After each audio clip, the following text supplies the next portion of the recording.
प्रभु आदिनाथ मुनिनाथ, आदि व्याधि अघमद मिटे, तब पद में मम्मात। चरण शरण है आपके, तारण तरण जहाज, भवदधि तट तक ले चलो, करुणा कर जिन राज। बोलिए आदि ब्रह्मा श्री आदिनाथ भगवान की, परम पूज्य आचार्य भगवंत गुरुदेव श्री विद्यासागर जी मुनि महाराज की, समस्त मुनि संघ की।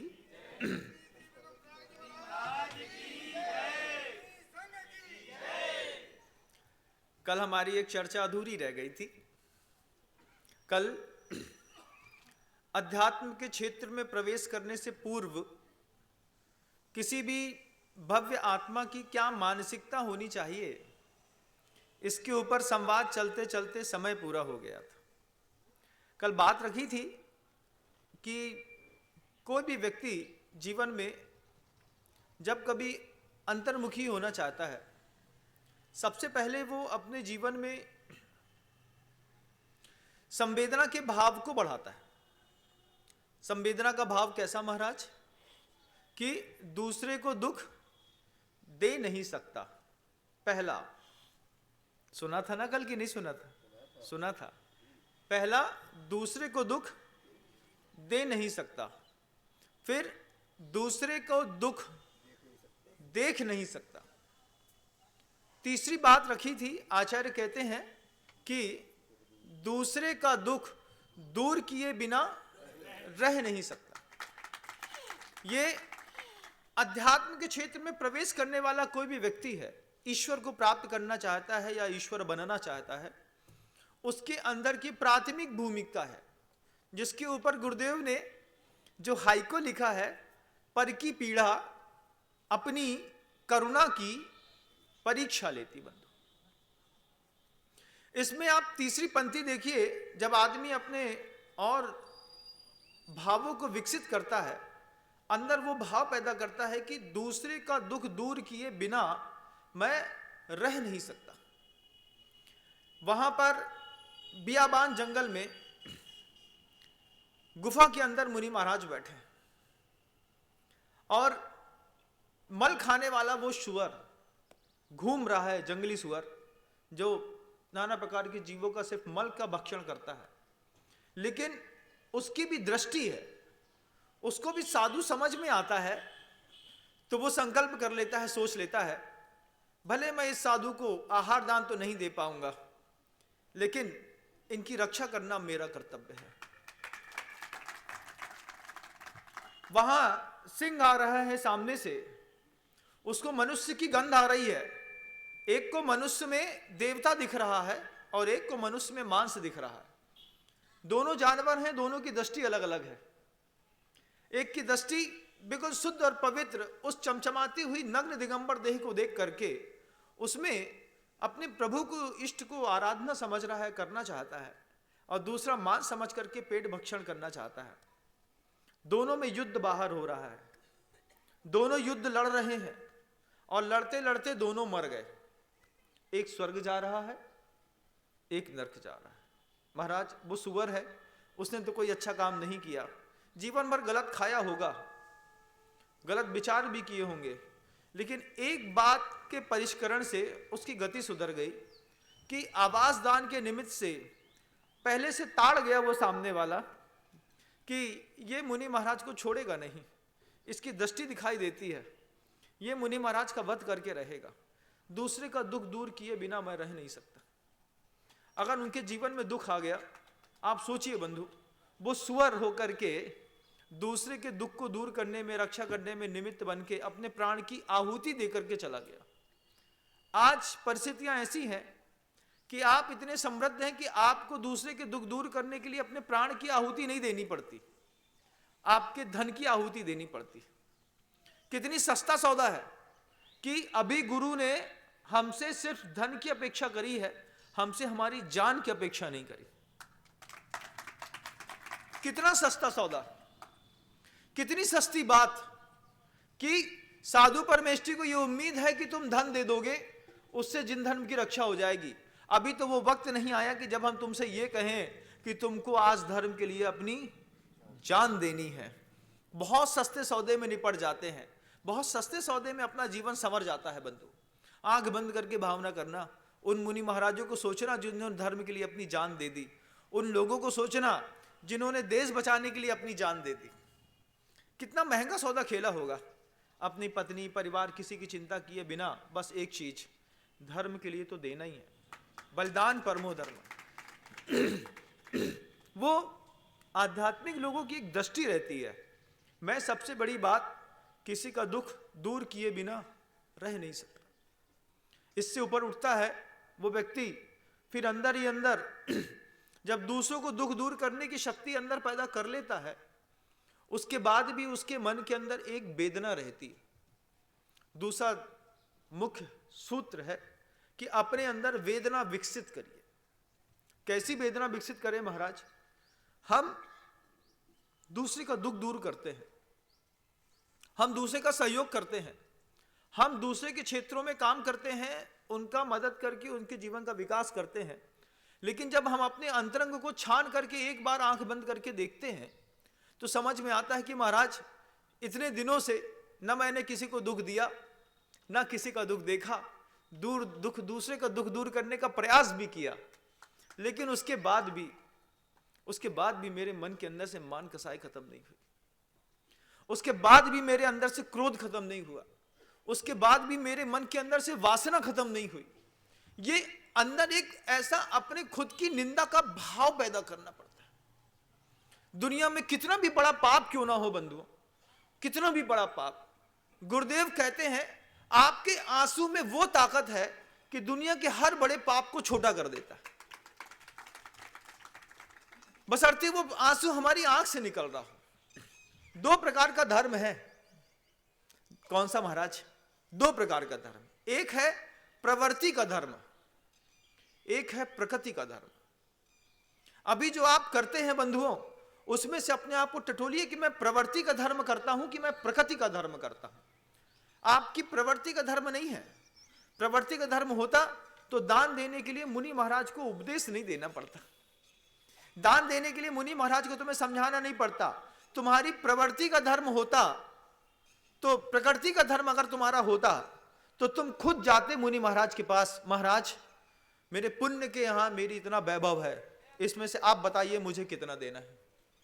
आप खुद गिना देते साधु के पास जाकर के, मेरे पास आज की डेट में 20 करोड़ की संपत्ति है, 5 लोगों का निर्वाह करना है और इतनी योजना बना के रखा हूं, बाकी कितना मोह छुड़वाना है आप निश्चित करिए। यह कहलाता प्रकृति का धर्म। अभी हम करते हैं प्रवृत्ति का धर्म। प्रवृत्ति का धर्म क्या है? महाराज ने इंस्पायर किया, महाराज ने समझाया, महाराज ने बोला, हाँ महाराज आप जैसा बोलो वैसा। उसमें भी तुम शुरुआत हुए बनियागिरी के साथ, 2 रुपए ले लो, अच्छा 5 ले लो, अच्छा 7 ले लो, अच्छा 10 ले लो। हमने कहा 100 से कम नहीं लेंगे। तो फिर तब तुम जानते हो हमारी औकात तो 500 की है। अच्छा महाराज ले लो। और फिर अंदर ही अंदर क्या, अंदर ही अंदर इस बात का खुशी और दुख किस बात का होना चाहिए, अपने आप को सोचिएगा, कभी अंदर ही अंदर टटोलिएगा अपने आप को कि दान देने का अहंकार है कि जो धन आपने बचा लिया है उस बचाए हुए धन के प्रति आपकी लज्जा है। क्या है? धन दान दे दिया, उसका अहंकार कर बैठे, अरे हमने क्या मन लाग दे। तुम ये सोचो कि तुम उस धन का, दिए हुए धन का अहंकार करने से अच्छा है बचाए हुए धन के प्रति लज्जा करो कि मेरे पास संपत्ति तो इतनी थी कि अपने घर की जमीन भी दे देता और अपने पैसे से संत निवास भी बना देता और समाज वालों को ठेंगा दिखाता इस बात के लिए कि किसी के पैसे की जरूरत नहीं है, हम अकेले संपन्न हैं। ऐसे भी भामाशाह होते जो बोलते महाराज हमने दी ना। क्यों? क्योंकि हमें विश्वास है किस बात का, जितनी संपत्ति आज है इसको भी मैं भोग नहीं पाऊंगा महाराज, मेरा काल आ जाएगा और मेरा काल धर्म आ जाएगा, जब मैं मृत्यु को प्राप्त हो जाऊंगा उसके बाद कौन भोगेगा। इससे अच्छा है कि मैं खुद ही कर देता हूं। अंदर व्यक्ति, आध्यात्मिक पुरुष अपने मन के अंदर वेदना पैदा करता है इस बात की कि महाराज सारे सत्कर्म करने के बावजूद मेरी आत्मा से वासना का परिणाम नहीं मिटता। उसको अंदर इस बात का दुख होता है कि महाराज मैं दुनिया की नजर में सामने कितना भी बड़ा धर्मात्मा क्यों ना हूं, लेकिन किसी और परिस्त्री को देखता हूं तो मेरे मन के अंदर विकार पैदा हो जाता है। जब इस प्रकार की निंदा, इस प्रकार की गर्हा का भाव वो गुरु के समक्ष जाकर के आंसू बहाता है, जब प्रभु के समक्ष जाकर के रोता है कि भगवान कहीं मैं मर के नरक तो नहीं चला जाऊंगा, ऐसा हाथ जोड़ करके अपनी खुद की वेदनाओं को गुरु और प्रभु के सामने कहता है, खुद चिंतन करता है, खुद अपने बारे में सोचता है, अपने ऊपर काम करता है कि भगवान रोज पूजा करता हूं, रोज भगवान का अभिषेक करता हूं, रोज सोले के धोती दुपट्टा पहनता हूं, शुद्ध भोजन करता हूं, उसके बाद भी अशुद्ध चिंतन में आ जाता है। सारी प्रवृत्ति अच्छी करने के बावजूद आंख खोलता हूं तो कांच के दर्पण, भगवान के सामने जो कांच लगा है उसमें से भगवान न दिख करके पीछे बैठी कोई कन्या के ऊपर दृष्टि चली जाती है। भगवान मेरी आंख फूट गई होती तो अच्छा होता। जब आपके अंदर ये वेदना पैदा हो तब समझिए कि अंतर्मुखी होने की शुरुआत हो रही है। जब आपके मन के अंदर इस बात की भाव पैदा हो रहा हो कि हम कितनी मेहनत कर चुके लेकिन अपने क्रोध को आज भी कंट्रोल में नहीं कर पाए। उन मुनि महाराजों का सोचिए जिनको चारों तरफ से बाड़ी लगा करके आग में जला दिया गया था, उफ तक नहीं करी। हमारे पूर्वज थे तो बहुत दमदार, लेकिन हमने किसका गंदा खून पी लिया, दूध पी लिया, हमने किसके गंदे खून के प्रवाह हमारे अंदर आ गए कि ना हम अब सामर्थ्य, पुरुषार्थ, पराक्रम जो है ना दान देने का कर पाते हैं, ना अच्छा सोचने का कर पाते हैं। ये वेदना अंदर पैदा करी। फिर आप अगर प्रवृत्ति का धर्म भी करते हैं बंधुओं, प्रकृति का नहीं, प्रवृत्ति वाला, मान लीजिए धर्म करते भी हैं, तो उस प्रवृत्ति के धर्म की भी मर्यादा और शालीनता बना के रखिएगा। क्यों महाराज? प्रवृत्ति का धर्म क्या है? मान लीजिए छोटे छोटे उदाहरण हैं, बड़ी बड़ी कीमतें दे करके जाते हैं। आपके घर के अंदर सबका खाना पीना होने के बाद आपके घर के अंदर जब बर्तन धुलते हैं, उन धुले हुए बर्तनों से कुछ अन्न बच जाता है। उस अन्न को आप क्या करते हैं? एक बाल्टी में भर देते हैं, धोते जाते हैं उसी में, जिसको आप धोवन कहते हैं और जिसको बाद में अपभ्रंश भाषा में धोन कहते हैं। उस धोन का क्या करते हैं आप? है? हाँ, उस धोन में चावल रहता है, दाल रहती है, रोटियां रहती हैं, सब्जियों के छिलके रहते हैं, लौकी की सब्जी रहती है, दूसरे और भी भोज्य पदार्थ रहते हैं। तो घर में प्रायः करके महिलाएं वगैरह जब भोजन इत्यादि को, बर्तन को मांजती हैं, तो मांजने के बाद आपके फेंके हुए द्रव्य को आप थाली में, एक बाल्टी में इकट्ठा कर देते हैं और फिर आपकी ये दृष्टि रहती है कि यह जो एक बाल्टी धोन निकला है, धोवन निकला है, ये धोवन कोई गाय पी लेगी या खा लेगी। तो आप अपनी घर के बाहर एक आदत बना लेते हैं कि हम अपने घर का जो अन्न है वो किसी भी कीमत में नाली में नहीं फेंकेंगे। नाली का अन्न सीधे नरक लेकर के जाता है। तो जैन संस्कृति में, भारतीय संस्कृति में ये परंपराएं बहुत अच्छे से चली कि महिलाएं जब भी अपने घर में सुबह या शाम का धोन करती थी, बर्तन वगैरह मांजती थी, तो उसको बाल्टी को पूरा उठा करके उसमें एक बाल्टी में अन्न इकट्ठा कर दिया और उसको धोवन बना करके और शाम के समय बाहर बाल्टी को रख दिया। गोधूली बेला सुबह शाम दोनों टाइम की होती है। उसी समय गाय जब वहां से लौटते हैं तो लौटते समय एक गाय ने मान लीजिए 3-4 दिन आपके दरवाजे के बाहर बाल्टी में रखा हुआ अन्न खा लिया। वो आपके किसी काम का नहीं है, अन्न आप खा भी नहीं सकते हैं, फेंकना ही है आपको, लेकिन आपने उस अन्न को बाल्टी में भर करके और उसकी शुद्धता, पवित्रता थोड़ी सी और जागरूकता साथ देख करके उस बाल्टी को आपने अपने घर के बाहर रखा और कोई एक शुद्ध गिर गाय, कोई कामधेनु, कोई नंदिनी, कोई गोवर्धनी आपके घर के बाहर आकर के उस धोन को पी गई। 1 दिन, 2 दिन, 3 दिन, चौथे दिन उस गाय का विश्वास जम गया। किस बात के लिए? कि मुझको जीवन रक्षक सूत्र, जीवन रक्षक भोजन इसके यहां से भी मिलता है। चौथे दिन तुमने वहां पे बाल्टी नहीं रखी। ये क्या हो रहा है पता? किसी व्यक्ति के ऊपर उसकी वेदना को, दुख को दूर करने का अगर आपने विश्वास पैदा कर दिया है, तो फिर आप उसके विश्वास को तोड़ना मत। आपने बिना कहे उस गाय के ऊपर जो है विश्वास पैदा कर दिया कि हमारे यहां से रोज दूध निकलेगा और तुमको रोज समय पे मिलेगा। अब आपने 5-7 दिन तो रख दिया, उसकी आदत में पड़ गई कि शाम को 5:30 बजे यहाँ का मालिक जो है एक धोन की बाल्टी बाहर रख देता है और उसको मैं पी करके फिर आगे अपने घर तक, गोठान तक जाती हूँ। 8 दिन बाद देखिएगा आप, एक दिन नहीं रख के वो बार बार आवाज लगाएगी, चिल्लाएगी, रम्हाएगी, बोलेगी मेरा भोजन कहाँ है, करती है वो आवाज। लेकिन आपने क्या किया कि आपने अपनी उस संवेदना को भूल गए और आपने उसको डंडा दिखा दिया। वो डंडा देखती है, भक्ति है, लेकिन पलट के देखती है, ऐसा देखती है कि हो सकता है मेरी बाल्टी फिर आ जाए। अब आप मनुष्य का विश्वास तो छोड़िए बंधु, जो भावुक लोग होते हैं वो किसी जानवर का विश्वास भी नहीं तोड़ते। आपने सोचिए कि क्या आपने उस जानवर के साथ अपने जीवन में कभी विश्वास बनाया भी कि नहीं बनाया? क्योंकि भोजन तो आप अपने घर में रोज करते हैं, क्योंकि भोजन आपके यहां रोज होता है तो बर्तन भी रोज मजते हैं। बस आपका छोटा सा काम बनता है कि जितना भी अन्न बच जाता है, पानी धोन का बच जाता है, उस बाल्टी उठा करके आपको बाहर रखना है और आपको अपने अंदर इस बात की खुशी महसूस करनी है कि हमने किसी जानवर के प्रति, किसी गौ माता के प्रति, किसी पशु के प्रति एक विश्वास जमा के रख लिया है। मैं इस विश्वास को बना के रखूंगा। ये संवेदनाएं, ये प्रकृतियां आपके घर के अंदर, आपके हृदय के अंदर दया पैदा करती है। अगर आपने छोटा सा विश्वास अपने छत के ऊपर बना के रख लिया है कि हमारे यहाँ के जो थोड़े बहुत दाल चावल कुछ बच जाता है और फेंक देते हैं, कबूतर आकर के आपकी छत के अंदर ऊपर उठ करके बैठ के खा लेते हैं, फिर आप छोटे छोटे लोगों का विश्वास मत तोड़िए। लेकिन हम ऐसे लोग हैं, हम क्या करते हैं, 2-4-5 दिन तो देते हैं और उसके बाद जब हमें लगता है अरे ये गाय तो अब हमें परेशान करने लगी, हम पूछना चाहते हैं उसको विश्वास दिलाया ही क्यों था कि तुम्हारे यहां से कुछ मिलेगा? उसको विश्वास ही नहीं दिलाते तुम। वो तुम्हारे गांव में ही नहीं आती, वो तुम्हारे घर में ही नहीं आती, लेकिन तुमने बार बार उसको विश्वास दिलाया कि हम तुमको देंगे, हम तुमको देंगे, हम तुमको देंगे।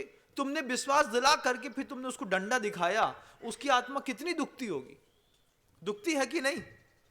जब कभी भी दुनिया में किसी को, अपने अधीनस्थ रहने वाले व्यक्ति को आप अपना विश्वास दे दे बंधुओं, तो अंतर्मुखी लोग कभी किसी का विश्वास नहीं तोड़ते। ये चीज भी आपको सीखनी है, ये चीज भी हमको देखना है। हमारे धन से हमारा घर, हमारा परिवार, हमारा एम्पायर तो बहुत अच्छे से चलता है, लेकिन महीने के 1000-2000 रुपए ऐसे भी निकाल के रखिए बंधुओं, बड़े बड़े लोगों, कि जिससे आप किसी की मुस्कुराहट खरीद सकें। मंदिरों में जाकर के, दुकानों में जाकर के, मॉल्स में जाकर के आप बड़ी बड़ी चीजें तो खरीद लेते हैं, टेडी बियर खरीदते हैं, बार्बी की डॉल खरीद लेते हैं, गाड़ियां खरीद लेते हैं। क्या कभी आपने दुनिया में कभी पैसा लेकर के निकले कि आज किसी की मुस्कुराहट खरीद करके लानी? कभी आपने कोशिश करी? बोले नहीं महाराज। क्यों नहीं करी पूछूं तो किसी ने बताया ही नहीं महाराज कि कभी बाजार से मुस्कुराहट भी खरीद करके लानी पड़ती है। अपने बच्चे के लिए तो खरीद के खूब लाए, लेकिन क्या कभी तुमने रास्ता चलते किसी ऐसी गरीब महिला को, बच्ची को, बेटी को देख करके जो गंदे वस्त्र पहन करके, काली होकर के और कहीं भी झाड़ू झंकड़ में कुछ अपना छांट रही है और अपने जीवन के लिए वो पुरुषार्थ कर रही है, क्या वो लोग देखे कभी जो किसी सोनार की दुकान के बाहर नाली साफ करके और उसमें से अपने लिए रोटी ढूंढने का जुगाड़ करते हैं? उनके ऊपर भी कभी तुमने मुस्कुराहट खरीदने की कोशिश करी कि चला करके हमने उनको एक, आप क्योंकि बड़े बड़े व्यवसायी हैं, लुधियाना जाते हैं, सूरत जाते हैं, बंबई जाते हैं, कपड़ा खरीदते हैं, इतना ही तो सोचना था भैया डी का ही सही लेकिन 6 पीस एक्स्ट्रा डाल दो। उसने कहा बे 3000 का आइटम है, ये 400 में मिल जाएगा। ठीक है डाल दो, 10 पीस डाल दो। उठ के निकले हो कि आज हमारे गुरु का जन्मदिन है, आज मेरे मोहल्ले में निकलने वाले भिखारी को नया वस्त्र पहनने मिलेगा। क्या है ये है मुस्कुराहट का सौदा। एक बार करके देखिएगा, एक बार करके देखिएगा उस मुस्कुराहट के सौदे को, कि जब लगे कि ये गरीब कितनी पुरुषार्थ करने के बाद भी आज तक ऊपर नहीं उठ पाया, और उसको हम अपने जेब का 2, 5, 10, 25 हजार रुपए दे दें और बोले चल ऊपर उठ, साथ में मेरे साथ उड़ना, फिर आप देखिए कि जन्मांतरों में भी वो आपको चाटता रहेगा, जन्मांतरों में भी। क्यों? क्योंकि हमने किसी की मुस्कुराहट खरीद के लाए, हम अपने बच्चे के लिए भोजन खरीद के लाए, हम अपने बच्चे के लिए सामग्रियां खरीद करके लाए, हम अपने घर के अंदर सुख के संसाधन जोड़े, लेकिन जीवन के 80 बसंत बीतने के बावजूद हमने कभी किसी की मुस्कुराहट नहीं खरीदी। लेकिन दुनिया में ऐसे भी लोग हैं कि अपने गुरु की मुस्कुराहट पाने के लिए वो अपने धन से बहुत कुछ छोड़ना जानते हैं। मैंने देखे हैं ऐसे लोग, मैं देख रहा हूं ऐसे लोग, और गुरुदेव के साथ रह करके तो मैंने खूब देखा है कि गुरुदेव किसी को आंख उठा के नहीं देखते, शांति से बैठे रहते हैं। उनकी मुस्कुराहट और उनकी आंख उठना बड़ी कीमती होती है। जब कोई बोलता है कि हाँ, धर्म और तीर्थ क्षेत्र की, दिगंबर साधुओं की, आयतनों की, संस्कृति की रक्षा करने के लिए हम अपने परिग्रह में से इस परिग्रह के भाग का त्याग करते हैं, उस त्याग को देख करके अगर वो मुस्कुराते हैं, तभी उनकी मुस्कुराहट जन सामान्य को दिखाई देती है। और उस मुस्कुराहट के पीछे लोग थोड़ा बहुत दान नहीं करते, कितना करते हैं महाराज। उस मुस्कुराहट को पाने के लिए लोगों ने कुंडलपुर के बड़े बाबा का पूरा मंदिर नया बना दिया, सिर्फ मुस्कुराहट के चक्कर में, कि मेरे गुरु मेरे को देख के एक बार मुस्कुरा दें। आप मुस्कुराहट कर का सौदा तो करते हैं, लेकिन अभी आपने सिर्फ गुरुओं के साथ करा है। लेकिन वे सिद्ध जो अगली कभी किसी पर्याय में सिद्ध सभा में जाकर के बैठेंगे, लेकिन आज कत्ल खाने में बंधे हैं। लेकिन वे सिद्ध जो कल भावी पर्यायों में जिनकी कभी सिद्धत्व की पर्याय घटित होगी, वो कहीं कचड़ा बीन रहा है, कहीं रेलवे के प्लेटफॉर्म में सो रहा है, कहीं भीख मांग रहा है। कभी संवेदनशीलता का उस स्तर को भी अपने अंदर बढ़ाइए बंधु। हम धार्मिक आयतनों की रक्षा तो करते ही हैं, लेकिन हमें संवेदनशीलता का वो स्तर भी खरीदना है, बढ़ाना है, कि हमें किसी की मुस्कुराहट खरीदनी है, हमें किसी का विश्वास भी जीतना है। आप बताइए, क्या जीवन में कोई एक आदमी खाते में ऐसा है कि जो कह सकते हो आप कि ये मैं आंख बंद करके मेरे ऊपर विश्वास कर लेगा? कोई क्या इज्जत कमाई कभी ऐसी इतनी? तो बोलेंगे महाराज इसमें चूक गए, लेकिन अभी समय है, आगे मत चूकना, क्योंकि आप लोग इतने अच्छे हैं कि एक बार कोई चीज सिखा दी जाए फिर आप उसको करना सीख जाते हैं। ये सब क्या है महाराज? ये सब आपकी आज की डेट में प्रवृत्ति का धर्म है। जिस दिन आपकी प्रकृति का धर्म आ जाएगा, तुमको भगवान बनने से कोई रोक नहीं सकता। प्रवृत्ति के धर्म वालों की कभी भी छप्पर फट करके ऊपर देता नहीं है। वो कहते हैं ना, आप क्या कहते हैं कि जब ऊपर वाला देता है तो देता छप्पर फाड़ के। ये तो आपने खूब सुना है कि ऊपर वाला जब भी देता छप्पर फाड़ के, लेकिन आपने उसके आगे की लाइन नहीं सुनी होगी। उसके आगे की लाइन है, ऊपर वाला जब भी लेता थप्पड़ मार के। क्या अभी तो बस ये उम्मीद है क्या कि ऊपर वाला जो है छप्पर फाड़ के देगा। इसलिए कुछ लोग ऐसे होते हैं कि अपने बेडरूम के ऊपर छप्पर ही नहीं लगाते, वो तो एक गड्ढा कर लेते कि छप्पर फाड़ने में उनको दिक्कत ना हो, सीधा वहां से गिर जाए। ऊपर वाला जब भी देता छप्पर फाड़ के, लेकिन ऊपर वाला जब भी लेता थप्पड़ मार के। इस बात को भी अपने दिमाग में याद रखिए। फिर अपने जीवन में यह देखिए कि अभी तक ऊपर वाले ने हमको छप्पर फाड़ के दिया है कि थप्पड़ मार के सिर्फ लिया ही लिया है। और अगर लगे कि हर बार किसी ना किसी कर्म का ऐसा थप्पड़ पड़ता है कि पैसा कमाते तो हैं लेकिन घर में बचता नहीं, पैसा कमाते तो हैं लेकिन दवाइयों में घुस जाता है, पैसा कमाते तो खूब है, मेहनत खूब तो करते हैं, लेकिन पुलिस वालों के केस में चला जाता है। पैसा कमाते तो खूब है लेकिन भोग भी नहीं पाते हैं, क्योंकि डायबिटीज है, कैंसर है, हाइपरटेंशन है, ब्रेन का ट्यूमर है, ऐसी मान लीजिए बड़ी बड़ी बीमारियां लग गई हैं। तो ये समझना बंधुओं कि भगवान थप्पड़ मार के तुमसे कुछ वसूली कर रहा है, ना मरने दे रहा है ना खाने दे रहा है। भगवान क्या है महाराज? क्या भगवान कुछ लेते देते हैं? भगवान तुम्हारा कर्म ही है। तुम्ही ने ऐसा कुछ कर दिया है कि वो थप्पड़ मार के अभी वसूली चालू है। अगर लगे कि लौकी की सब्जी भी नहीं पच रही है, जिसको पचाने में मेहनत ही नहीं लगती है, तो सोचना कर्म की कितनी बड़ी मार पड़ गई। तो फिर क्या करें महाराज? ऊपर वाले को प्रवृत्ति के धर्म से मुक्त होकर के प्रकृति के धर्म को स्वीकार करिए। प्रकृति का धर्म क्या है और प्रवृत्ति का धर्म क्या है? प्रवृत्ति का धर्म है, कुछ लोग सिखाते हैं, कुछ लोगों की कैसेट्स बिकती हैं मार्केट में, भोग से लेकर के समाधि की यात्रा कराते हैं। ऐसे भी दार्शनिक हुए हैं इस भारत की वसुंधरा पे, जो भोग से योग की ओर ले जाने के लिए कहते हैं कि इतना भोगो, इतना भोगो, इतना भोगो कि भोगते भोगते भोगते भोग से विरक्ति हो जाए। प्रवृत्ति का धर्म है, कभी प्रकृति का धर्म उस व्यक्ति के पास होता तो ऐसे शब्द जीवन में कभी कहता ही नहीं। कुछ लोग ऐसे होते हैं कि दमन के ऊपर अपने संयम को जीवन जीने की कोशिश करते हैं। आप सऊदी अरब में चले जाइए, वहां पर आदमी चोरी नहीं करता। क्यों? कॉन्स्टिट्यूशन ऐसे है। तुमने हमारी दुकान से सोना उठाया तो जिस हाथ से उठाया उस हाथ को चौराहे में काट देंगे। फिर नमाज का समय आता है, सब दुकानें छोड़ के चले जाते हैं, अपना काम करते हैं। मजाल है कि कोई हमारी दुकान के सामने से धूल भी उठा के ले जाए। क्यों नहीं जाती? क्योंकि दमन का ऐसा धर्म है कि तुम्हारी हिम्मत ही नहीं होगी। हमारे कॉन्स्टिट्यूशन इतने कठोर है, आंख के बदले आंख, हाथ के बदले हाथ, जान के बदले जान का नियम।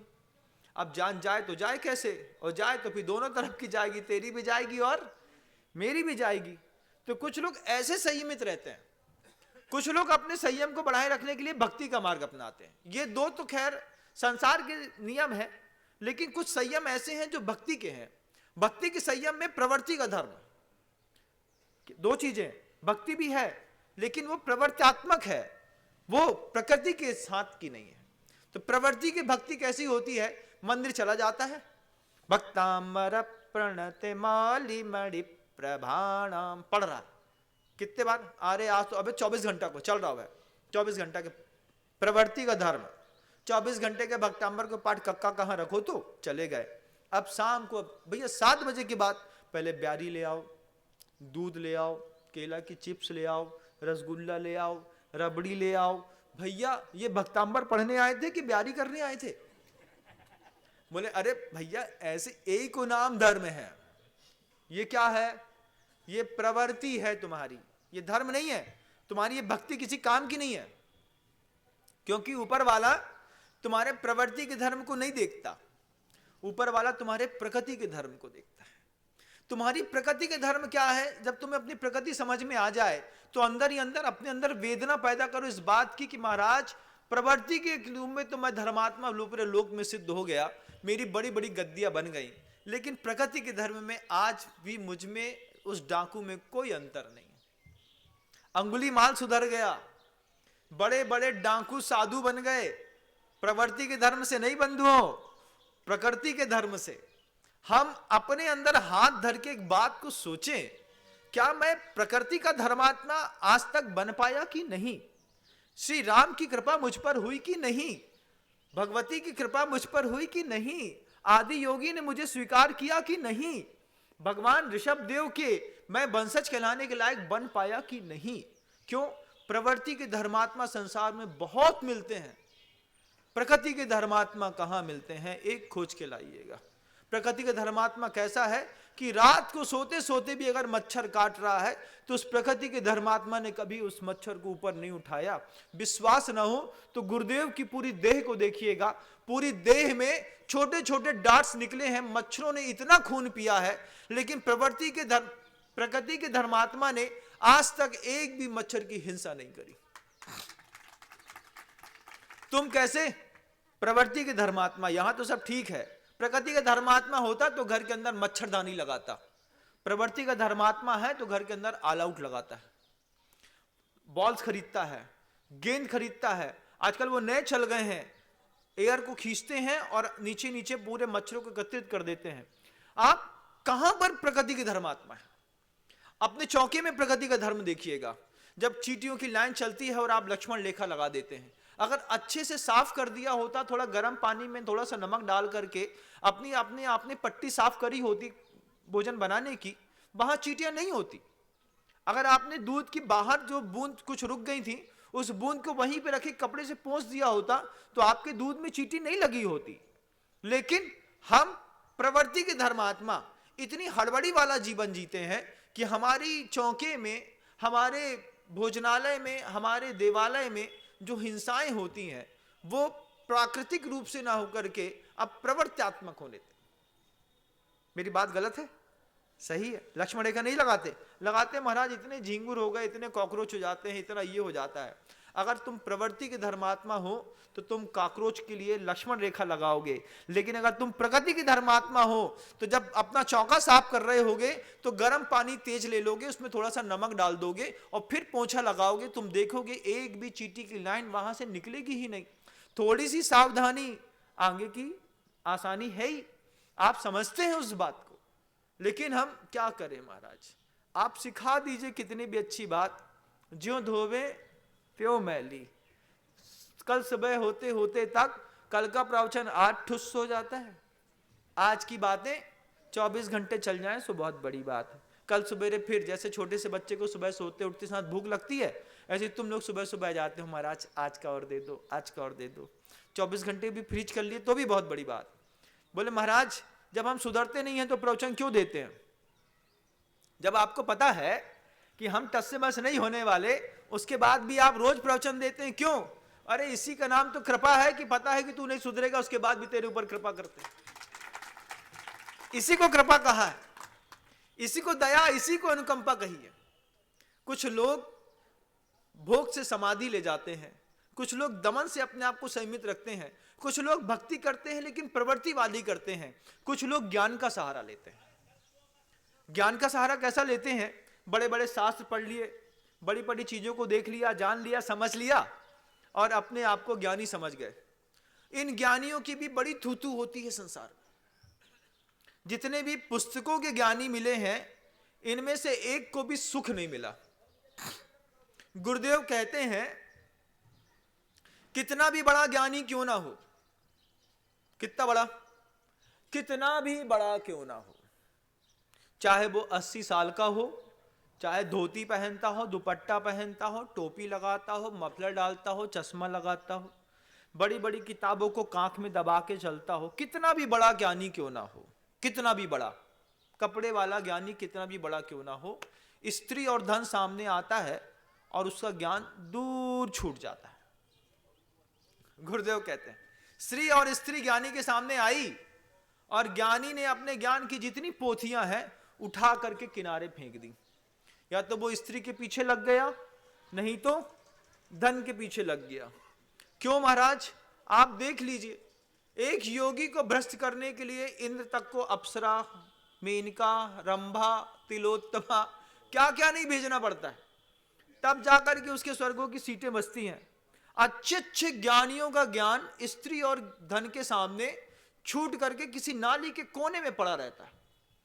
और हुआ भी ऐसा कि जंगल में साधु तपस्या कर रहे थे, एक व्यक्ति आ गया और आ करके एक पर्ची दिखा दी, भोजपत्र में लिखी थी केसर से। क्या लिखा था? बलवान इंद्री ग्रामः विद्वान समपकर्षति। संस्कृत में एक सूत्र लिखा था, इंद्रियों का जो समूह होता है, बलवान इंद्री ग्राम, इंद्रियों का जो समूह है वो बड़ा बलवान होता है। विद्वान समपकर्षति, वो विद्वान को भी गाफिल कर देता है। तो साधु बैठे थे, बढ़िया अच्छे से कह दिया, मूर्ख, इसमें विद्वान शब्द हटा और लिख क्या? बलवान इंद्रिय ज्ञान है मूर्ख समपकर्षति। अब कहा महाराज ये जो सूत्र है ये मेरा लिखा नहीं है, ये मुझे गुरुजनों ने दिया है। अब गुरुजनों के सूत्र में बदलाव करने की सामर्थ्य मेरी तो नहीं है। बोले यही सत्य है कि कभी भी विद्वान व्यक्ति जो है स्त्री और धन के पीछे आकर्षित ही नहीं होते, तो कौन होता है? मूर्ख होते हैं।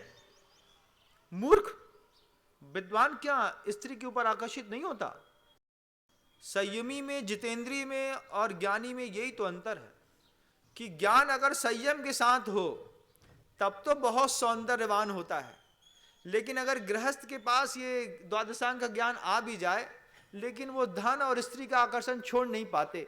दुनिया के कितने भी पंडित जी को देख लीजिएगा, 21,000 को टीका करो नहीं कि वे अपनों घर छोड़ करके तुम्हारे घर की देहरी में आके बैठ जाते। बोलो बताओ कौन से शास्त्र को ज्ञान चाहिए? हम दे रहे, हम पढ़ा रहे।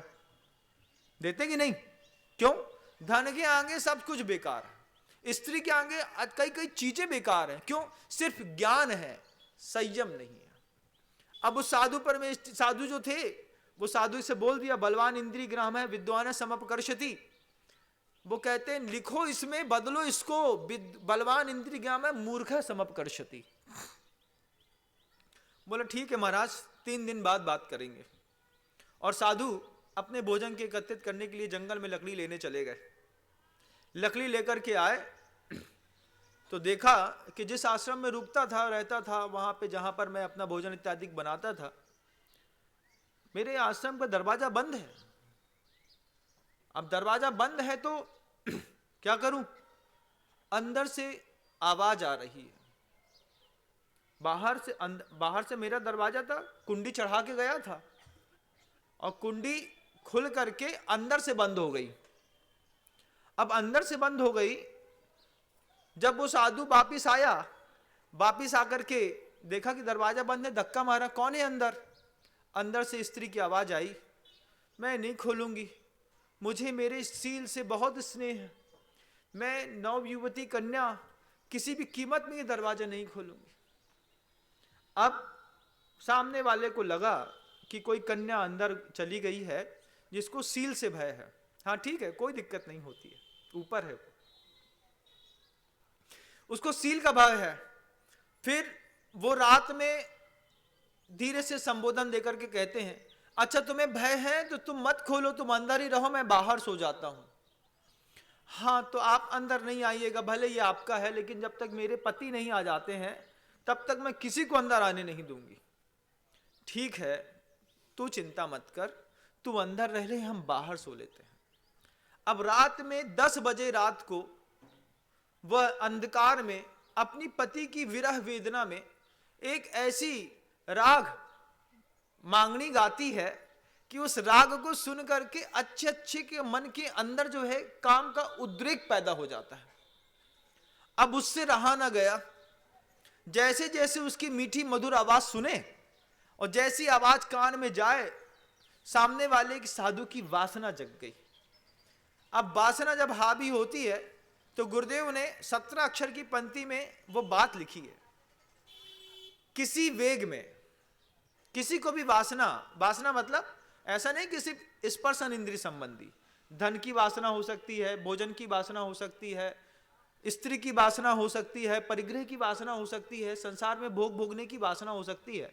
वासना अंदर जग बस जाए किसी भी चीज की, क्रोध की वासना भी होती है, किसी भी चीज की गंध तो बनी रहती है, तो वासना उसको कहते हैं जो अपने आप में वास ना करने दे, उसका नाम वासना। वो कैसी वासना कि वो साधु स्पर्शन इंद्रिय की वासना से ऐसे द्रवित हो गए, उनको लगा कि अब जब तक मैं इस कन्या के रूप का दर्शन न कर लूं तब तक मुझे चैन नहीं। क्या करें? दरवाजा धीरे से खोलने की कोशिश करी, कहते हैं बेटा मैं वृद्ध हूं, मुझे खोल, अंदर आना है, ठंड लग रही है। ना ना, मैं किसी के ऊपर विश्वास न करूंगी। फिर क्या करूंगी? मैं तो यहां अकेले ही रहूंगी। और अकेली रह भी रही है और अंदर से गाना गा रही है। जब साधु से सहन न हुआ तो पीछे से चढ़ करके खप्पर के ऊपर पहुंच गए, ऊपर से खप्परे हटाई, खप्परे उठा करके नीचे घुसे, नीचे घुस करके देखा स्त्री घूंघट के अंदर बैठी, चुपचाप बैठी थी और गाना गा रही थी। स्त्री को एहसास तक न हुआ कि कमरे के अंदर कोई छप्पर खोल करके नीचे उतर आया। जब हाथ कंधे पे रख दिया तब धीरे से स्त्री बोलती है, मैंने कहा था ना बलवान इंद्रिय ग्राम विद्वान समपकर्षति। तब वो एकदम से भौचक्का रह गया। घूंघट उठा करके वो आदमी कहता है कि थोड़ी सी आवाज क्या बदल गई, तुम्हारा भी ज्ञान छू मंतर हो गया ना, चला गया ना। देखो ये कागज में लिखा है, आप पढ़ लो, अपने आप को ज्ञानी समझते थे। बलवान इंद्रिय ग्राम विद्वान समपकर्षति। अब वो कहता है मुझसे जीवन में बहुत बड़ी भूल हो गई जो मैंने इसमें सुधार करने की कोशिश करी। गुरुदेव ने साधु तक को चेतना देते हैं कि जब तक केवल ज्ञान की प्राप्ति ना हो जाए तब तक अपनी विषय वासना और कसाय पे भरोसा मत करना। केवल ज्ञान तो बहुत दूर होता है, लेकिन गुरुदेव बार बार कहते हैं इस बात को कि जब तक तुम्हें कैवल्य की प्राप्ति न हो जाए, अपनी विषय वासना और अपनी कसाय पे कभी भरोसा मत करना। कभी भी उखड़ सकती है, कभी भी वासना उखड़ सकती है, कभी भी कसाय उखड़ सकती है। संभाल के रहना, साधना निरंतर करते रहना। इसलिए गुरुदेव का अनुशासन इतना कठोर होता है कि दुनिया में किसी भी मूलाचार का मुनि बनना सरल है। कॉन्स्टिट्यूशन है दिगंबर जैन साधुओं का, जिसका नाम मूलाचार है। आचार्य वट्टिकेर स्वामी और वसुनंदी जी महाराज ने दोनों ने मिलकर उसको सजाया है। उस गुरुदेव के साथ और मूलाचार के साथ क्या कंट्रोवर्सी है कि दुनिया में मूलाचार का मुनि बनना बहुत सरल है बंधुओं, लेकिन आचार्य विद्यासागर जी महाराज का मुनि बनना सातिशय कठिन है। क्यों कठिन है कि मूलाचार में बड़े बड़े आचार्यों ने जिस चीज की छूट दे दी है, गुरुदेव ने उसको भी बैन कर दिया है। उसके लिए भी कह दिया है कि अगर तू विद्यासागर जी महाराज का शिष्य है तो तेरे जीवन में ये भी नहीं मिलेगा, ये भी नहीं मिलेगा और ये भी नहीं मिलेगा। भरी ठंडियों में सारे साधकों को दिगंबर सुलाते हैं। वट्टिकेर आचार्य महाराज ने तो कह दिया, खूब तेज ठंड पड़ती है, होता है चटाई ओढ़ लो, घास ओढ़ लो, पैरा ले लो, आराम से गर्मी में दब जाओ, सो जाओ। लेकिन गुरुदेव कहते हैं कि कितनी भी ठंडी क्यों ना पड़े, चटाई किसी को नहीं मिलेगी। समझ में आए तो आओ और नहीं तो अपने घर जाओ। अब क्या हो गया महाराज, सिर्फ इसलिए सातिशय कठिन है गुरुदेव, उनको सिद्ध करना और कठिन है।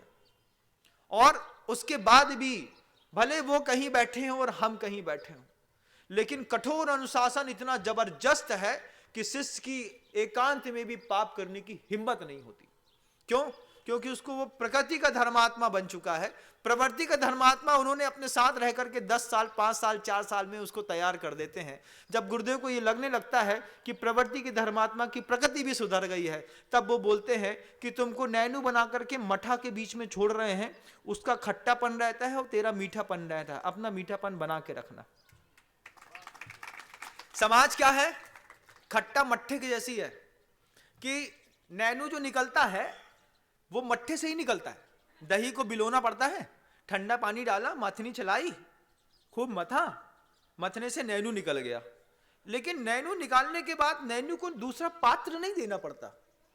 नैनू को महिलाएं जो होती हैं वो बढ़िया थोड़ा गर्म पानी से, तेज गर्म पानी से हाथ धोया और पूरा मठा बहाने के बाद उस गर्म पानी से हाथ धो करके जब बिल्कुल मतलब हाइजीन हैंड हो गए उनके, बिल्कुल साफ सुथरे हो गए, तो पूरे नैनू को ऐसा हाथ से उंगलियों से निकालने का कौशल दिखाती हैं। वहीं पे गोल गोल गोल गोल उसका बिल्कुल एक गोलक बनाती हैं। गोलक बना करके दूसरे पात्र में नहीं रखती, दूसरे पात्र में रखती हैं तो उसको वो दूषित होने लगता है, उसी मठे में छोड़ देती हैं। कभी आपने देखा है? अरे क्या देखा है, तुम लोग तो वो पाउच का, सांची का दूध पीते हो, तुमको क्या पता कि ऐसा कैसे होता है? हमें बता रहे, हमसे पूछो, हमने देखा है। यंग जनरेशन ने कुछ नहीं देखा है, उनको तो पाउच वाला दूध पीते हैं उन लोग बेचारे, बॉटल वाला, वो उसी का मठा पीते हैं। उनको क्या पता कि मटके में मठा कैसे भाया जाता है। मटके में मठा भाया, भाने के बाद उसका नैनू निकाला। नैनू निकालने के बाद जब तक उससे घी नहीं निकालना है, उस पूरे के पूरे नैनू को आकार दे करके महिलाएं उसी मठे के पात्र में छोड़ देती हैं। ऊपर थोड़ा सा नैनू का भाग दिखता रहता है, जैसे चंद्रमा का द्वितीया का जो चंद्रमा की लकीर होती ना, बस इतना सा छोटा सा नैनू ऊपर से दिखता है। अंदर अंदर इतना बड़ा गोला अंदर रखा रहता है। जब पुरुष आ जाए, पिता आ जाए, कोई गुरु आ जाए, चुपचाप नीचे से हाथ डाला, उठा करके कढ़ाई में चढ़ा दिया, गरम गरम शुद्ध घी निकाला और निकाल करके गुरुओं को दे दिया। ये उनका कौशल रहता है। गुरुदेव कहते हैं कि जितने भी मैंने साधु बनाए वो संसार के दही को बिलो करके मठे से निकाल के बनाए। फिर हम लोग से कहते हैं तुमको नैनू जैसा बना दिया है, लेकिन रहना तो मठे के बीच में ही पड़ेगा। हमने कहा तो भी हम बोले मठा तो नहीं बन जाएंगे, बोले इतना मथ दिया है कि तुम चाहोगे भी तो मठा नहीं बन पाओगे। समझते हो बंधुओं, ये होते हैं प्रकृति के धर्मात्मा, बहुत मेहनत से बनते हैं। आपको भी मेहनत करनी है। आपने भी संसार के लिए मेहनत करी, समाज के लिए मेहनत करी, संस्कृति के लिए मेहनत करी, देवशास्त्र गुरु के लिए खूब मेहनत करी। इस बार के प्रवचन सुनकर के अब अपने लिए मेहनत करना। अपने लिए अपनी प्रकृति का धर्मात्मा बनो, अपनी प्रकृति की दानी बनो, प्रकृति से लोगों की वेदनाओं को समझो और अपनी निंदा अपनी गरहा खुद करो। ऐसा नहीं कि किसी ने नहीं देखा तो हम धर्मात्मा हो गए। मन के अंदर पाप पैदा हुआ तो गुरु के पास जाकर के उसका प्रायश्चित लो। गुरु से बोलो, भगवान रोज पूजा करता हूं, रोज महाराज को दान देता हूं, अच्छी प्रवृत्ति करता हूं, सत प्रवृत्ति में भी रहता हूं, लेकिन मेरा मानसिक संयम नहीं बनता, आप इसके लिए बताइए मैं क्या करूं। गुरु उपाय बताएंगे, क्योंकि आचार्यों को सब आता है, गुरुदेव को सब आता है, दुनिया की हर सिद्धियां हैं उनको। आप एक बार जाके बोलो तो कि मेरा मन मुझे सिद्ध करना है, भले 80 की उम्र है, लेकिन क्या मन नियंत्रण में है? एंड्रॉइड चलाते होंगे तो क्या क्या देखते हो तुम लोग, अपनी आत्मा से खुद पूछ लेना, खुद पूछ लेना। सारे हल्दी के लगाए माथे के जितने टीके हैं, इसकी चमक उस एंड्रॉइड के सामने फीकी पड़ जाती है। सुबह अगर भगवती की टीका लगा करके निकले हो तो संकल्प लो कि जब तक ये टीका माथे से पोंछ न लेंगे तब तक इसकी लाज बचा के रखेंगे। एक बार ऐसा हुआ, हम किसी होटल में गए और होटल में एक धर्मात्मा व्यक्ति जो था वो कुछ पी रहा था, हम कुछ खा रहे थे। तो हमने उनसे कहा, तुम ऐसा कैसे कर सकते हो? तो उन्होंने बोला क्यों, क्या आपत्ति है, क्या हम लोग ऐसा नहीं कर सकते, तुम ही बस कर सकते हो क्या? हमने कहा नहीं, हम नहीं कर सकते, हम ये नहीं कह रहे, लेकिन तुम इतने ऊंचे खानदान के हो, इतने ऊंचे कुल के हो, इतने ऊंचे कुल के लोग ऐसा काम नहीं करते। तो बोला सब करते हैं, आजकल सब सिविलाइजेशन का जमाना है, सब चलता है। फिर उसको बगल में रहने वाले व्यक्ति ने वो जो बात कही थी वो मुझे याद हो गई। बोले तुम्हें पाप करना है ना, पहले धर्म के चिन्ह अपने शरीर से अलग कर दो। सबसे पहले अगर पाप करना है तो पैंट पहन लो, धोती छोड़ दो, कुर्ता हटाओ, शर्ट पहन लो, जीन्स ट्राउजर्स पहन लो। सबसे पहले अपने शरीर के अंदर तुमने अगर कोई धर्म का चिन्ह बना के रखा है तो धर्म के चिन्ह के साथ किसी भी स्थिति में पाप मत करना। धोती दुपट्टा पहन करके आकर के कितने सारे लोग होते हैं, मैंने देखे हैं बड़े बड़े महानगरों में, लोग मंदिर से निकलते हैं और सीधे होटल में जाकर के समोसा खाने लगते हैं। अरे 16 के कपड़े तो बदल लेते भैया, थोड़ा सब्र तो करते। अरे इतना तो करते कम से कम भैया, चलो घर के अंदर जा करके समोसा खा लेंगे, उससे बोलेंगे सुनो भैया हम पूजा करके आ रहे हैं, घर में आज भोजन की व्यवस्था नहीं है, 4 समोसे बांध के रखना। तो कागज में लपेट करके पन्नी के अंदर बांध करके तुमको समोसा दे देता, घर चले जाते, आराम से बैठ जाते, वहीं खा लेते। अब क्या हुआ, अरे पूजा तो कर ली, अब रम्मू की कचौड़ी बन रही और श्याम की मंगौड़ी बन रही, राम भरोसे के समोसे बन रहे। तो भैया पहले अपने धार्मिक आयतनों के चिन्ह अलग करो, जिसमें तुमको कोई पहचान न पाए कि कोई जैनी किसी शराब खाने में बैठ करके दारू पी रहा है। अगर दारू पीने की आदत लग गई है तो सबसे पहले माथे से वो संस्कार मिटाओ कि तुम्हें दूर से भी कोई पहचान न पाए कि तुम पंडित हो, तुम ब्राह्मण हो, तुम जैन हो। उसके बाद पाप करो, कम से कम धर्म तो बदनाम नहीं होगा। ऐसे में दोनों बदनाम होते हैं। जब किसी मांसाहारी ठेले में कोई पंडित मिल जाता है या कोई जैन मिल जाता है तो सामने वाले की आत्मा बाद में छाछार होती है, वो बनाने वाले की आत्मा तो पहले छाछार हो जाती कि अरे तू पंडित होकर के मेरी दुकान में कैसे आ गया, ये तो हम पापियों का भोजन था, तेरे जैसा धर्मात्मा कैसे करने लगे। सबसे पहले अपने वे चिन्ह अपने शरीर से मिटाइए बंधुओं, पाप करने से पहले। पाप करना, अगर मान लो पाप के बिना नहीं रह पा रहे हो तो कोशिश करना कि तुम्हारे पाप से कोई पाप करने की प्रेरणा ना ले। अकेले मरो कोई बात नहीं, दुनिया के लोगों को मार के मरने की कला कैसे सीख ली। हम तो मरेंगे सनम, तुमको भी ले डूबेंगे, ये क्या है? तुमको पाप करने की ताकत, तुमसे पाप सहन नहीं हो रहा, तुम पुण्य नहीं कर पाते हो, तुम अपने जीवन को बिगाड़ो कोई बात नहीं, अंधेरे में पाप करो। ये खुल करके धार्मिक आयतनों के चिन्ह लेकर के जो तुम दुकानों के सामने खड़े होकर के खुल्लम खुल्ला पाप करने लगे, तुम तो पापी हुए, तुमको देख करके एक अबोध व्यक्ति भी पापी हो गया। उसका पाप जो वो पाप करेगा, क्या उसके पाप के भागीदार आप नहीं बनेंगे?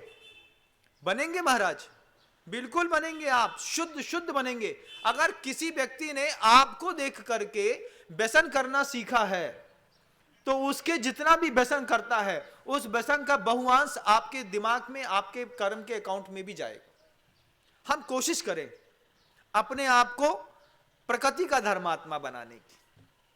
आपको मेरी बात समझ में आ रही है? बलवान इंद्रिय ग्राम है, विद्वान है समपकर्षति। इंद्रियों की समूह, इंद्रियों की दासता इतनी ऐसी भयंकर होती है कि बड़े बड़े विद्वानों को खा जाती है, अच्छे अच्छे ऋषियों को खा गई। तुम कौन से खेत के हो? तुम क्या करोगे? फिर क्या करें महाराज? तो बस इतना सा भी संकल्प आ जाए कि मैं अपने गुरु की कोई बात नहीं काटूंगा। मजाल है कि तुम्हारे संसार में तुम्हारी इस पाप की प्रवृत्ति को कोई रोक पाए। सिर्फ गुरु की ताकत है जो तुमको पाप करने से रोक सकता है। अंतिम एक उदाहरण देकर के अपनी बात को समाप्त करता हूं, क्योंकि आपका समय होने को आया। किसी व्यक्ति ने आकर के गुरुदेव से कहा, बहुत पुरानी बात है, याद आ गई तो आपके सामने रख देता हूं। गुरुदेव से कहा कि महाराज आप ले जाकर के कुल 20, 22, 25 महाराज हैं और पूरे संसार में 90 करोड़ लोग हैं। 90 करोड़ लोग के ऊपर ये 25 साधु क्या असर दिखाएंगे? तरह तरह के पाप, तरह तरह के लोग, तरह तरह का दिमाग, तरह तरह के देश, तरह तरह के घर, तरह तरह की प्रकृतियां, और आप साधु का समुदाय सिर्फ 25 लोगों का। अब 25 लोगों के का प्रभाव 90 करोड़ में कैसे पड़ेगा आप बताइए? तो गुरुदेव ने एक उदाहरण दिया। गुरुदेव ने उदाहरण दिया बड़वानल का। बड़वानल शब्द सुना होगा शायद आपने। पेट के अंदर जो आपको कुलबुल कुलबुल करते एक अग्नि जलती है, उसका नाम जठरानल होता है। जठर कहते हैं पेट को।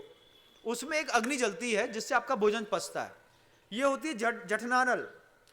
बड़े बड़े महावनों में गर्मी के दिनों में रगड़ने से आग लग जाती है, जिसको कहते हैं दावानल। दावानल लगती है बड़े बड़े जंगलों में। ऑस्ट्रेलिया के जंगलों में देखिएगा, एक साथ 2 लाख किलोमीटर का एरिया जल करके खाक हो जाता है, हर साल गर्मी में आग लग जाती है। ये दावानल कहलाती है। बड़वानल लगती है समुद्र के पेट के अंदर, अग्नि जलती है समुद्र के अंदर। जैसे लावा फूटता है, लावा जैसे पर्वतों से निकलता है, ऐसे समुद्र के पेट के अंदर बड़वानल होती है। तो समुद्र और बड़वानल का संवाद सुनाया गुरुदेव ने कि एक बार समुद्र ने भी यही बात बड़वानल से कही कि लाखों वर्षों से मेरे पेट के अंदर जल रही है, मेरा थोड़ा भी पानी सुखा नहीं पाई, तेरे जलने का क्या मूल्य है? लाखों वर्षों से बड़वानल से कह रहा है, समुद्र कहता है, पूरा समुद्र का पानी, प्रशांत महासागर 11 किलोमीटर गहरा है बंधुओं। आप कल्पना करिए 11 किलोमीटर क्या होता है। मतलब आप सोचिए 1.25 किलोमीटर जाने के बाद आदमी के शरीर में इतना प्रेशर होता है ऊपर के पानी का कि आदमी पिचक करके ठस हो जाता है। 11 किलोमीटर गहरा है प्रशांत महासागर। वो समुद्र कहता है बड़वानल से कि लाखों वर्षों से मेरे पेट के अंदर जल रही है, आज तक मुझे सुखा नहीं पाई, जल करके तूने क्या प्राप्त कर लिया? बड़वानल चुपचाप मुस्कुरा रही थी और कहती है, बड़े अच्छे बात शब्दों में कहती है कि लाखों वर्षों से तू मुझे बुझा नहीं पाया, ये क्या मेरे जलने का बहुत तगड़ा प्रमाण नहीं है कि तू लाखों वर्षों से मेरे सिर के ऊपर चढ़ा है? तू लाखों वर्षों से पूरा संसार साधु के सामने खड़ा है, उसके बाद भी साधु को डिगा नहीं पाया। साधु की शक्ति का इससे ज्यादा अंदाजा आप क्या लगा लेंगे कि दुनिया की कितनी भी बड़ी संपत्ति दे दो, आप साधु को उसके मार्ग से भ्रमित नहीं कर सकते। एक डाकू को आप 1 लाख करोड़ रुपए दे दो कि हम तुमको 1000 करोड़ देते हैं, 5000 करोड़ रुपए देते हैं, तुम डाकू पने को छोड़ दो, तो डाकू अपना डाकू पना तो छोड़ सकता है, लेकिन साधु को तुम 1000 करोड़ दे दो तो साधु अपना साधु पना नहीं छोड़ सकता, नहीं छोड़ता वो। क्यों? क्योंकि हमको पता है कि हमारे पूर्वजों ने, तुम 1000 करोड़ दे रहे हो, हमारे पूर्वजों ने इससे बड़ी संपदा में लात मार के मुनि दीक्षा ली है और साधु बन करके और सिद्धालय में जाकर के बैठे। एक साधु को डिगाना अति कठिन है। आप सोचेंगे कि उसको पैसे का लोभ दे दें, हीरा मोती का लोभ दे दें, स्त्री का लोभ दे दें। इस लोभ को तो उसके गुरु ने ऐसा मांझ करके फेंका है मार्केट में कि गुरु ने इतना मांझा है, इतना मांझा है, इतना मांझा है कि तुम्हारी थोड़े बहुत छींटे पड़ने का तो उसके ऊपर असर भी नहीं पड़ता। ये चीज हमको भी सीखनी है। इस चीज से हमको भी समझना है कि दुनिया में किसी भी प्रकार का प्रलोभन हमको डिगा ना पाए। हम किसी भी तरीके में हम अपनी शालीनता से, अपने सद्गुणों से, अपने अणुव्रतों से खिलवाड़ करके किसी भी चीज में अपने धर्म को, जो हमारा प्रकृति वाला धर्म है, उसको हम सिर्फ प्रवृत्ति वाले धर्म में छोड़ देंगे तो हम कहीं ना कहीं जाकर के पूरा पतंग को प्राप्त हो जाएंगे। आपको अगर मेरी बात समझ में आ रही है तो आप इस बात को सीखिए। मैं किसी साधु की प्रशंसा नहीं कर रहा हूं, आपको साधु बनने के लिए प्रेरणा दे रहा हूं बंधुओं, कि आपका जीवन भी साधुमय बने। आप भी इस बात को सीखे, समझे, जाने कि कैसे एक कठोर अनुशासन के साथ एक डिसिप्लिन साधु को खड़ा किया जाता है। एक पैराट्रूपर्स कमांडो में दिगंबर जैन मुनि को बनाने में उतनी ही मेहनत लगती है, करोड़ों रुपए वहां लगते हैं, और बहुमूल्य समय और परिणाम जब तक गुरुदेव अपने शिष्यों के अंदर नहीं बढ़ते हैं तब तक वो साधु भी खड़ा होकर के, और जैसा आप लोगों को अच्छा लग रहा है कि बुरा लग रहा है? अच्छा लग रहा है? नौगांव नहीं आए होते तो अच्छा था कि आ गए तो अच्छा है? नौगांव वाले बोल रहे हैं महाराज नौगांव आ गए तो अच्छा है। दोनों काम हो गई कि साधु भी हमने अच्छे से देख लिया, और जितनी पाप की संपत्ति इकट्ठी करी थी वो साधु के चरणों में हमने छोड़ भी दी। आपका संसार बहुत जल्दी मुक्त हो, आप संसार से मुक्ति को प्राप्त करें, सिद्धों का सुख आपको भी मिले। ऐसी भावनाओं के साथ शब्दों को विराम देता गुरुदेव श्री विद्यासागर जी मुनि महाराज।